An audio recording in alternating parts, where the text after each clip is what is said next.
After a manic couple of months, I was in need of an escape, and where better than the Highlands of Scotland.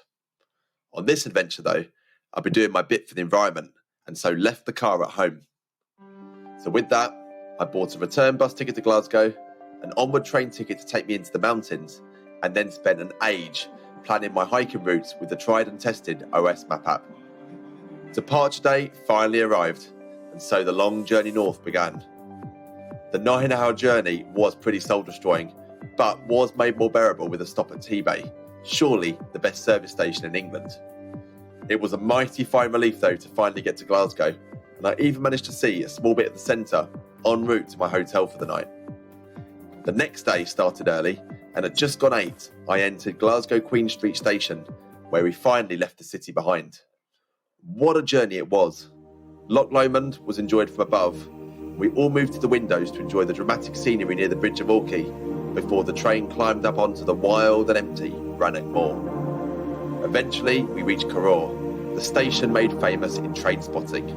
And as that train pulled away, it left me in the middle of nowhere where my adventure finally began. And so, you can breathe a sigh of relief. The intro is done, and we can get to the important bit, where we finally meet in person. What a place to meet, the middle of nowhere, just how we like it. I'm actually just over 4 miles into this adventure already, and I've tackled several bogs of doom, some clear track, and yeah, sort of an isolated spot where it looked like somebody was kind of, I don't know if they were living rough, could see some washing out and no sign of sort of where they might be living, so that was a bit unusual. But yeah, the next 4 days are going to be amazing. Really looking forward to them and sharing them with you. Tonight is a Bothy. In a beautiful spot. Wanted to come in for ages. Tomorrow is a youth hostel back towards Carraw, and then we've got a 2-day adventure over towards Ben Alder.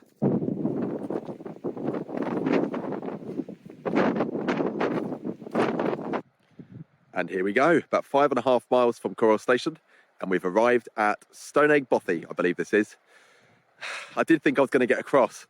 I'd read about stepping stones crossing the burn, but yeah, in reality, hopefully you agree with me that they don't look much like stepping stones, and I don't really fancy soaked feet, so I'm going to leave this one alone.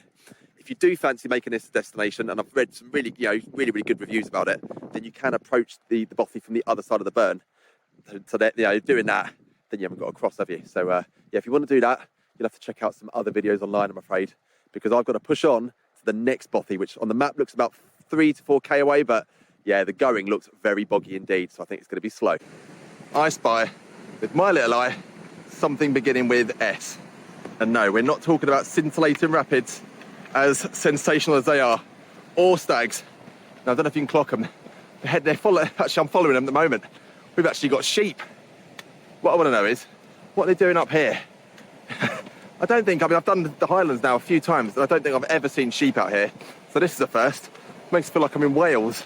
So, ladies or gents, whichever one you are, please don't get me lost. Whenever I follow your Welsh sort of brothers and sisters, they always get me to the right place. Hopefully you'll do the same thing. I'll tell you, it's all uphill. 4 legs, much easier than 2.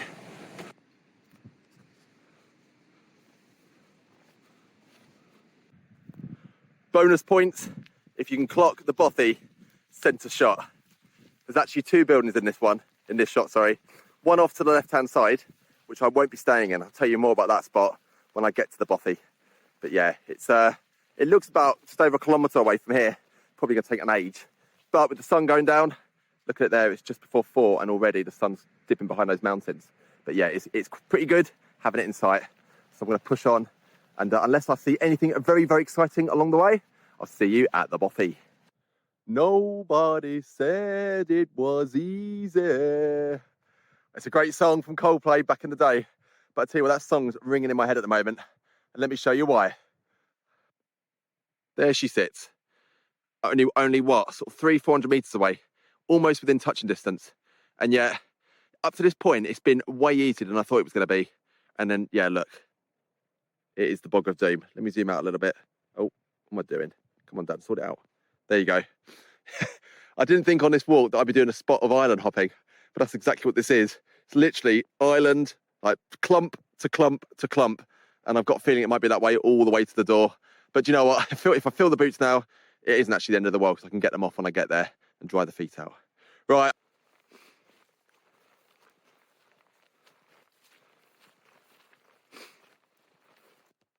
And here she sits.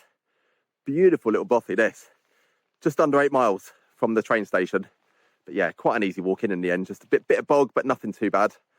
So yeah, welcome, ladies and gents, to Menark Bothy. Or is it Menach? Menach? No idea. One of those three, hopefully. If you know for sure, feel free to drop a comment below. But yeah, I'll give you a bit of a tour. It's a simple button ben that you get in many of these old cottages. You know, you've got 2 rooms, left and right, and then an entrance porch. I'll show you the left-hand room first of all, because it's the more basic of the two. You've got a small window, not much natural light.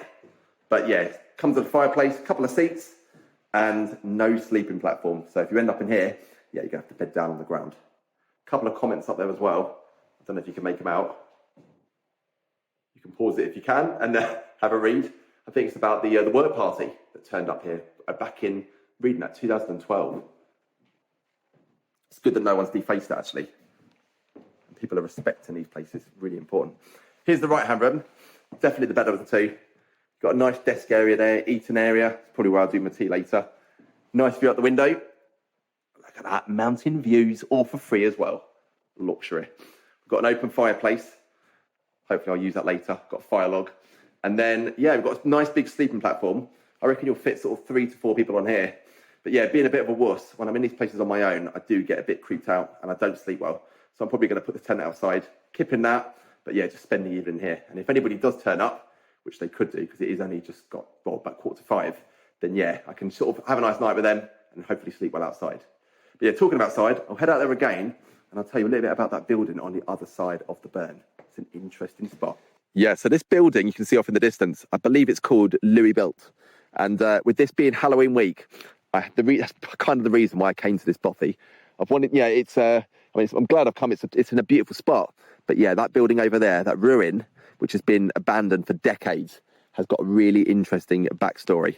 In fact, I've put the link to it below. I stumbled across this article about a year ago, and it just made for such, I mean, if you're somebody like sort of spooky stories, you're into the paranormal, then yeah, this building here, all I say is have a read and see what you think of it. But yeah, it's about 2 climbers that had a night there that they'll never ever forget. And apparently whatever they disturbed even followed one of them back all the way back to Glasgow. Make of that what you will. But yeah, I think I'll stay this far away. I might go and check it out a little, maybe in the morning if I've got time. But yeah, I think right now I need to go and get some water and then get the tent up before it does get dark. But yeah, what a spot. So I don't know how much me you can see. Probably just a silhouette now. Probably just clock the tent behind. Nice easy pitch. Not that flat, so I'm probably going to sort of end up at one end of the sleeping bag, or one end of the tent, sorry, middle of the night, but it doesn't matter. But look at that sky behind. That is pretty moody, isn't it? And I will say, I'm pretty nervous. It is silly because I've done so many trips, you know, on my own. I'm used to this. But it's just I'm used to the noises and the sounds of like the big town that I live in. And now, other than a few stags sort of calling to each other and the sound of the burn, there is nothing else. There's the Bothy. I'm not sure anybody's going to turn up now. You know, I mean, famous last words, but, you know, with it getting dark and being such a long walk in, I doubt it. I doubt anybody will materialise. So, yeah, I've got to settle in. And I'll probably have an early night, to be honest. So let's get in, get the fire going, get some grub on.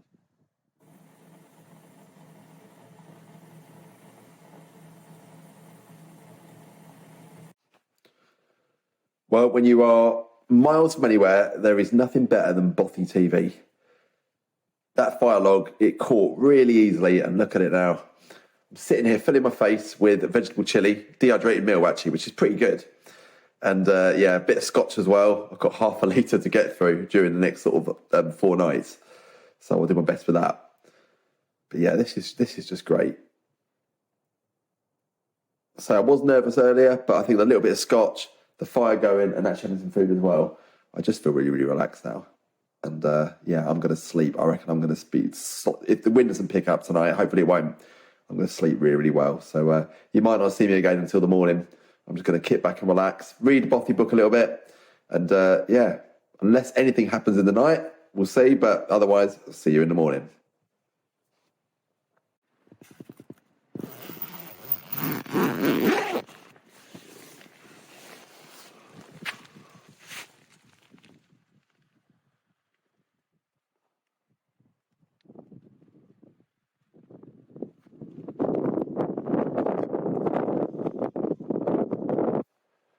Good morning, and what a beautiful morning it is shaping up to be.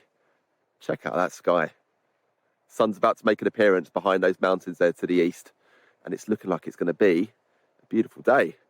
Famous last words. There's the Bothy. Enjoyed the rest of the night in there last night, and then the tent provided really good accommodation. No wind really last night, and just laying there listening to the stags calling to each other sent me off in no time. Ended up with about 9 hours sleep. And there was nothing sinister that visited me from the other side of the river either. So bonus. So yeah, I'm going to go and do some brekkie in a sec. But I think before we do that, I mean, I've already shown you how beautiful this area is. I mean, check that out. But I think we'll get the drone up just to show you how amazing it really is. Plus, I carried it, so I've got to use it, haven't I? So enjoy. Well, I went to fly that drone and it didn't work. All because, I discovered that I hadn't updated the software. Really stupid. So yeah, just enjoy my breakfast. And then, hopefully you still enjoy these shots that I took in and around the Bothy afterwards.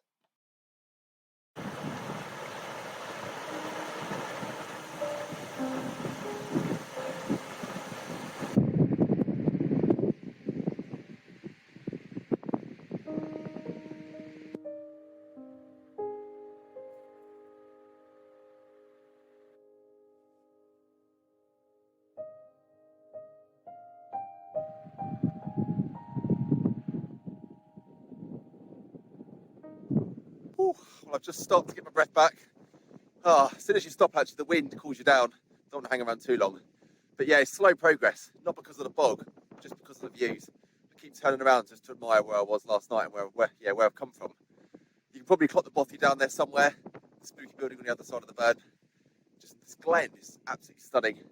I know I've shown you shots already, but looking up the other way towards Ben Nevis, I don't know if you can clock it, it's kind of hiding behind some of the other mountains. But yeah, stunning. Plan now as well is just to keep heading skywards. It's about 500 metres above sea level. Then I drop down the other side, down towards the Bothy, where I hope to have some lunch. So let's push on.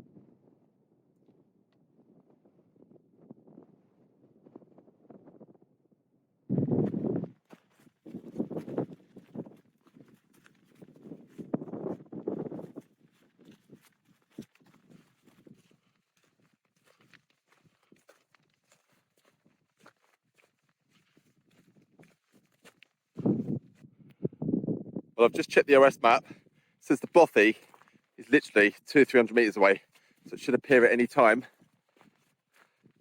My nose. Aha! What is that? That must be it. Oh, let's get down there. I'm really hungry. Looking at my watch, I'm 4 miles in. Not eaten anything yet, actually. It's a bit silly. So we'll get down there, get the bag off the back, and check it out. Right, let's go and check out this Bothy. Larig Likach, I believe this Bothy is called. Again, as I keep saying in this video, apologies for the pronunciation if I've butchered it. Lucky horseshoe on the door. See if anybody's at home. Hello? Nope. This time of the day, it's pretty quiet. Oh, here we go. Yeah, I read it was pretty small and pretty basic. When you've got your 2 bunks, there it is. But yeah, I'm glad I stayed where I did last night. It's quite a damp smell in here as well. I mean, I think this is a very popular spot, especially for climbers because of all the mountains around, but yeah, it's not the coziest of the Bothies. Anyway, gonna get some grub on the go. I need some food. All fed and on the move again. There she sits. Another beautiful spot. Yeah, no sign of anybody. In fact, it's funny, since I left the station, I have not seen a single person. It's actually gonna be quite nice though, getting to the hostel later where I can actually be sociable again. But one thing I will say, it's just gone 1:30 and I've got, well, the GPS says about 12k. So what's that, sort of 7-8 miles? And I've got 3.5 hours of daylight, so it should all be good. But yeah, can't hang around too much. So let's get motoring. The scenery was amazing on this stretch, but as you can see, it was slow going, and the path, 1 minute it was there, the next minute it wasn't. But that was nothing compared to what was around the next bend.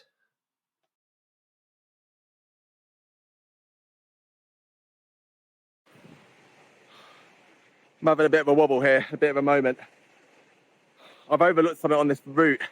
So annoyed now. Let me show you what I mean. It might not look much, and if I was in a day pack, it wouldn't be too much of an issue.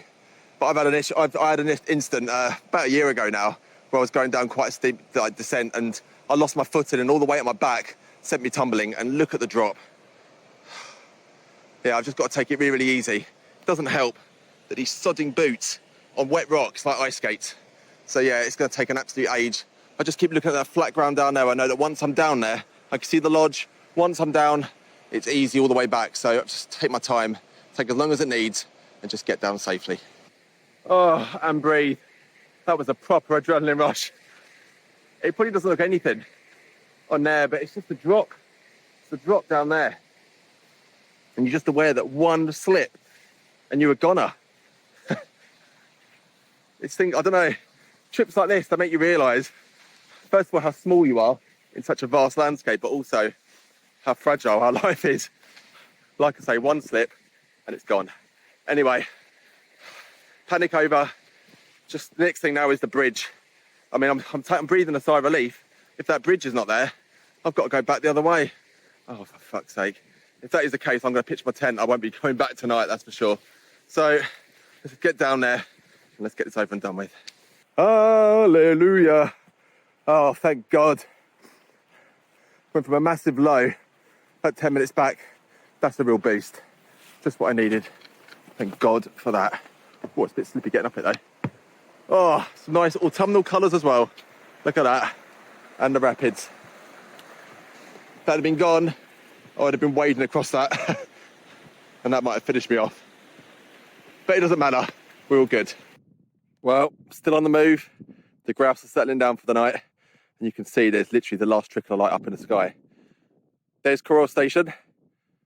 There's a famous mountain behind as a backdrop, made famous in train spotting. And yeah, the route I'm taking, I'm following this track here. I thought I'd try and avoid all the bog. And looking at it on the OS, it kind of cuts across the moors and drops down towards the Lake Ossian, or Loch Ossian, sorry, youth hostel. So fingers crossed, it's a nice easy walk. It says a couple of fords apparently, but the burns don't look too big on the map. I can actually see a few lights off in the distance. They look like walkers or something similar coming down from the mountains. Probably stand at the hostel as well. Right, when next we see each other, I'll be there. It was such a relief to finally get to the hostel. And this is what you're first greeted with when you step through the door. Loads of books and games to keep you entertained, and an entrance to the main living area and men's dorm, despite what that sign says. When I got to the dorm area, I was actually really impressed with what I found. I mean, I knew that the bedding would be provided, but I'd have to make up my own bed. That's not too much of a big deal. But yeah, there were 4 bunks, which were really comfortable, and the hot shower in the bathroom next door was really good as well, especially when you consider the fact that this whole hostel is off-grid and miles from anywhere.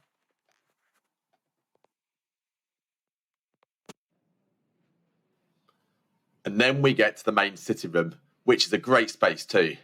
It's homely and there's pretty much all the mod cons you could need. And I must say that wood-burning stove is just brilliant too. And I can well imagine it burns almost all year round in these parts.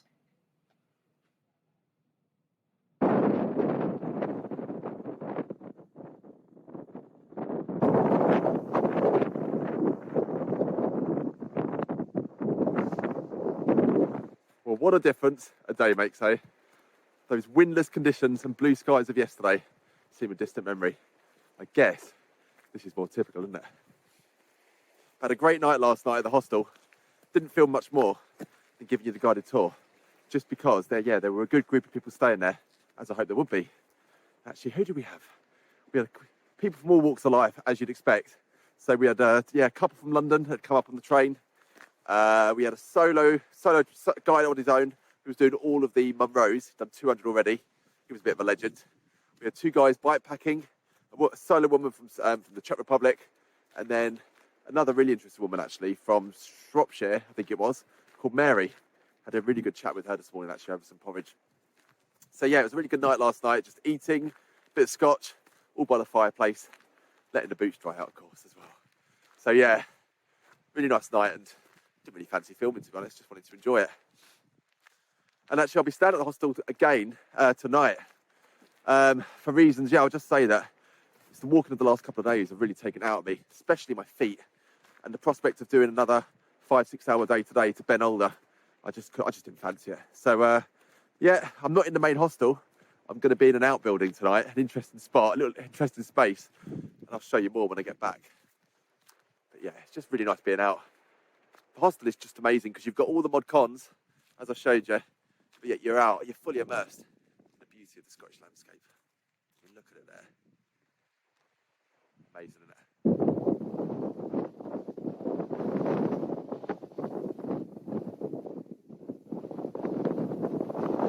Apologies, I'm still not back in my little room that I was telling you about. You'll have to wait just a little bit longer or skip this bit if you're really interested in seeing exactly where I'm staying. But yeah, I was just getting back to the hostel and I bumped into someone else staying there, and they asked me whether I'd been to Peter's Stone, and I kind of didn't know what it was, so I told the hostel about it, and they explained. I won't tell you any more about it now. I'll wait until I get there, and then I'll explain why I'm sort of heading uphill away from the hostel to go and check this place out. So I'll see you there. One more look on the OS map told me that this is actually called Peter's Rock, and it's there as a memorial to a young 29-year-old chap called Peter Trowell, who died at Loch Ossian many years ago. And yeah, I found out that he actually fell through a jetty in winter and ended up being caught under the ice on the loch. And he wasn't discovered until the following spring. It's a really, really sad story, but the plaque here is a nice touch to remember an adventurous spirit who was taken far too soon.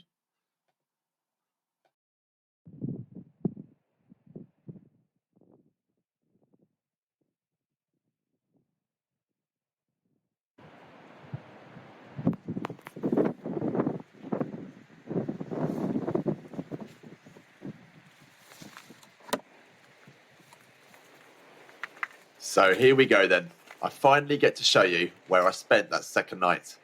It's known as The Shed. And I've got to say that Jan the warden she's fantastic and was really accommodating in giving me this when the rest of the hostel had been booked out by a large party. At only £10 for the night, as basic as it is, I still got a bed, an electricity supply and a few appliances, which came in handy. And yeah, I must say that heater was invaluable too. There's certainly no wood-burning stove out here.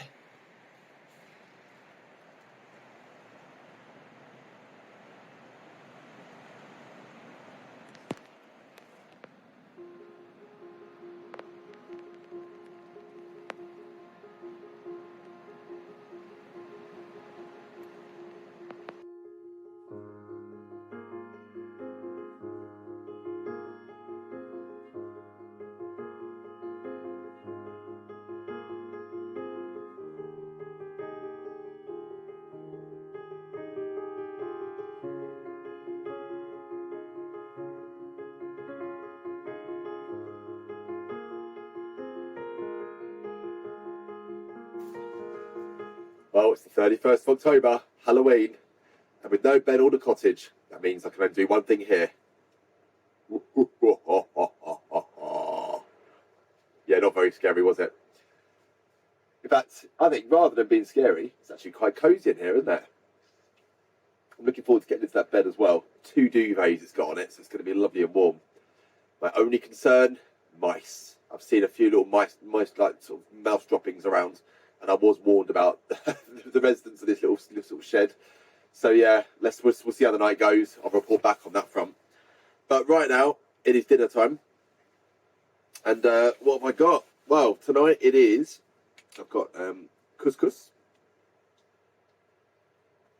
which is very, very nice indeed. Don't judge me, but I've stirred in some HP sauce as well, just to liven it up a little bit.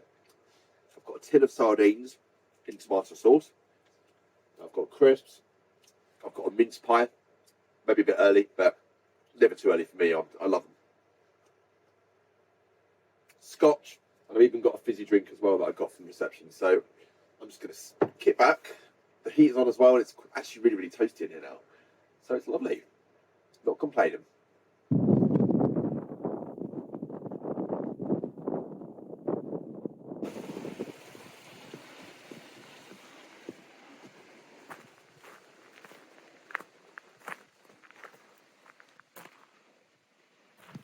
Yep, still going relatively strong on day 4. And there we go, I wasn't expecting to see that again. Loch Treig. looking a bit more moody than it did the last time I saw it. And yeah, plans have changed because of the dodgy feet. And also, yeah, I'm coming down with a bit of a cold. Don't feel particularly brilliant. So for my last night, I'm heading out to another bothy, sort of somewhere between Coror and, I suppose, Fort William. I'll tell you more about it when we get there. But what was really good is I was following a really clear track away from the hostel this morning, and I heard a vehicle.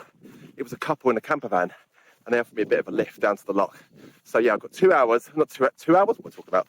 2 miles, sorry, for free, which I was happy to take.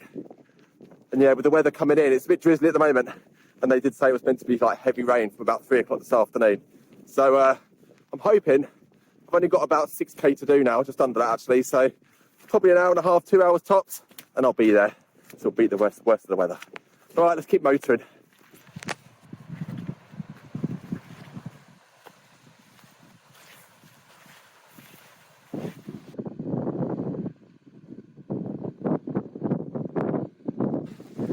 So yeah, the legs are being tested again. Another uphill grind. It's always a bit soul destroying when you can see the path all snaking off into the distance, uphill. But at least there is a path, I guess. You know, we've got to count our blessings. There are so many parts of the Highlands where a path that's marked on the map just vanishes. Weather is pretty grim. It's not cold, but it's just drizzly, just a bit dank to be honest. But I suppose quite suitable for just after Halloween. Anyway, I've got to push on uphill to the top of the Beelac, and then the good thing is actually that's kind of the hard work done, because it's downhill the other side, down towards Loch Shireen, and that's where the Bothy is. So let's push on.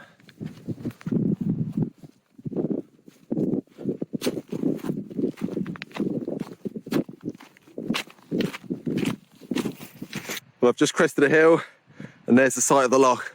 A bit further than I thought it would be, but I can kind of see the building, and it's deceptive. The loch looks really far. The building looks closer. It's still only a couple of K, so yeah, not too bad, and I've got loads of energy left. Let's put. So finally reached the Bothy. As you get really, really close, I don't think it's just me that has these feelings. There's always a mixture of feelings, sort of excitement finally and relief at finally reaching your destination, and obviously checking out what it's going to be like inside. Because I've come to discover that every Bothy has its own sort of character and almost its own personality, if that makes any sense. And then also, yeah, then you sort of become a little bit nervous because you wonder, well, first of all, is it going to be comfortable? And then also, is anyone going to be at home? So let's get up there, let's go and investigate. And so here we go. After that long trek in, we finally arrived at Loch Shireen Bothy. And it turns out I had it all to myself for the rest of the evening, which was a bit of a surprise. What with it being a Friday? But then I guess it is a long way from anywhere. And as you can see, it is a 2-story affair. Can't imagine though that the ground floor gets much use, just because, yeah, it's very basic, very cold, and not really all that comfortable, to be honest. And yeah, you're going to see I'm about to head into the other room, and this one here is just a storage space for the volunteers the volunteers for the MBA, or the Mountain Bothy Association. You can sort of see all their ladders and all their scaffolding that are left behind when they come and do work. And I must say, what a great job they do, because as we head up the stairs here, you'll see actually just how comfortable the, I suppose you could call it the living space actually is. So yeah, straight at the top, you've got a nice table space there if you need to store anything. And then we go into, this is the right-hand room, which is the more basic of the two. You know, you've got a fire there so you can keep warm, but there's no sleeping platform. So if you end up in there, you're going to be on the floor. Yeah, it's definitely this room here, which is the more comfortable. And you've got your open fire, you've got a little table and a few chairs, but that sleeping platform was really big. You know, I mean, I had it all to myself, but you've got space there easily for 4 or 5, plus a nice big table area to do some cooking. And of course, we have to say the view from that window was just brilliant as well.